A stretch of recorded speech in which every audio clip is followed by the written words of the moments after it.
Drop the act. I know who you are. I think you're mistaken. I've never met you before. You ruined my life, and you moved on like nothing happened. I made a mistake. I was young.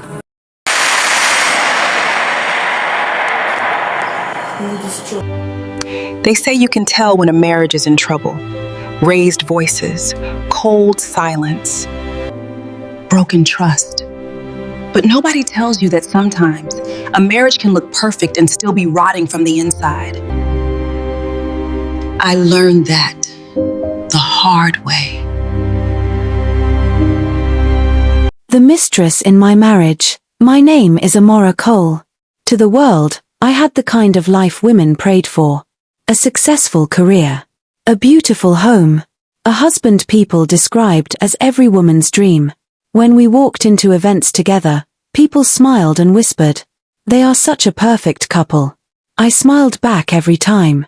What they didn't know was that perfection is often just good acting. Daniel, my husband, wasn't cruel. He wasn't violent. He didn't shout or cheat openly. He was simply distant. We slept on the same bed, but our conversations stopped halfway. We ate dinner together, but our minds were always somewhere else. Sometimes, I would talk, and he would nod without listening. Sometimes, he would sigh like he was tired of something. He couldn't explain. And sometimes, I felt like I was slowly losing him, without knowing what I had done wrong. It started on a normal evening. Daniel came home late, loosened his tie, and said casually, "Work has been crazy lately." I nodded. I was used to that. Then he added, "There's a new colleague at the office. She just joined the team." I didn't care. Or at least, I thought I didn't. But then he smiled. Not the polite smile he gave strangers. Not the tired smile he gave me. A different one. "She's really understanding," he continued. Easy to talk to. Something tightened in my chest. I told myself I was imagining things. After all, husbands were allowed to have colleagues. But that night, as we lay in bed, I watched him scroll through his phone and smile quietly. I wanted to ask who he was texting. I wanted to ask why his happiness felt borrowed. But instead, I turned my face to the wall and swallowed the question. Because sometimes, fear is quieter than curiosity. That night, I dreamed of a woman standing in the rain. Her face was hidden, but I could hear her crying. "Why did you do it?" she asked me. I tried to speak, but my mouth wouldn't open. I tried to move, but my feet were heavy. Then she lifted her head, and before I could see her face, I woke up. My heart was racing. Daniel was asleep beside me, peaceful, unaware. I hadn't thought about my past in years. Some memories are buried because they hurt too much to keep alive. But that morning, as I brushed my teeth, one thought refused to leave my mind. What if the past never forgets? Over the next few days, I noticed small changes. Daniel guarded his phone. He stayed back at work more often. He laughed more, just not with me. When I asked if something was wrong, he said, "Nothing. You worry too much." And maybe I did. But intuition is not madness. It is memory whispering before danger speaks. One evening, as we ate dinner, Daniel said, Leela suggested a new approach for the project today. Spoon slipped from my hand. Lila. The name echoed in my head like a scream trapped in silence. I laughed awkwardly. "Lila?" I repeated. "Nice name." Daniel nodded. "She's really something." That night, I sat alone in the living room, staring at nothing, because somewhere deep inside me, a door I had locked years ago, was beginning to open. And behind that door, was a betrayal I thought had died. I didn't know it yet. But the mistress in my marriage had already arrived. Some people walk into your life quietly, no noise, no warning. But somehow, they shake parts of you you didn't even know were awake. That was how Lila arrived. After that night, Daniel mentioned her more often. Not deliberately. Not like someone trying to confess. Just casually. Lila said this. Lila thinks that might work. Lila helped me see things differently. Her name slid into our conversations, like it had always belonged there.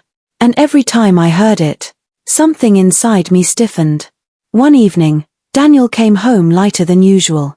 He laughed while telling me about work. Not the polite laugh, the real one. I watched him closely. That was when I realized I hadn't seen that smile in months. And somehow, it didn't belong to me anymore. The invitation came unexpectedly. A small office gathering. Nothing formal. "Why don't you come?" Daniel suggested. "Meet some of the team." I hesitated. I didn't know why, but my chest tightened. Still, I agreed. Because the worst thing a woman can do, when she senses danger, is pretend it isn't there. The moment I walked into the room, I felt it. Not fear. Recognition. She stood near the window, laughing softly. Elegant. Calm. Confident. When her eyes met mine, the world slowed. Her smile didn't fade. It deepened. Not friendly. Not surprised. Knowing. Daniel. Amara, this is Leela, the colleague I told you about. She stepped forward and extended her hand. It's nice to finally meet you. Her voice. I had heard it before. In another life. I shook her hand, forcing a smile. Amara. Nice to meet you too. But my heart was pounding. Like it was trying to escape my chest. As we spoke, I noticed things. The way she studied me. Like she was reading a book she already knew the ending of. The way she stood close to Daniel. Without touching him. The way she laughed. Only when he spoke. And when she looked at me. It wasn't jealousy in her eyes. It was patience. Then I saw it. A small scar near her wrist. My breath caught. I remembered bandaging that exact wound years ago. While apologizing through tears. I blinked. The memory disappeared. I told myself I was imagining things. After all, the past doesn't just walk back into your life, wearing a new name. Or does it? On our way home, I was quiet. Daniel noticed. "You okay?" he asked. "Yes," I lied. He smiled, eyes still glowing. "Lila's really impressive," he added. "She makes work easier." I stared out the window. Because suddenly, work wasn't the only thing she was making easier. That night, I tested something. Casually, I asked, "What's her full name?" Daniel shrugged. "Lila Hart." My fingers trembled. Because that wasn't the name I remembered. But it was close enough to hurt. As Daniel slept beside me, I lay awake staring at the ceiling. Somewhere in the dark, a voice whispered, "You know her."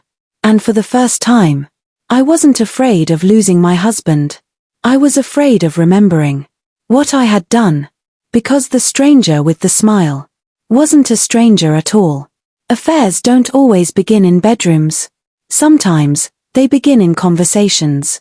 Your spouse no longer has with you. That was how Daniel started slipping away. Quietly, gently, right in front of me.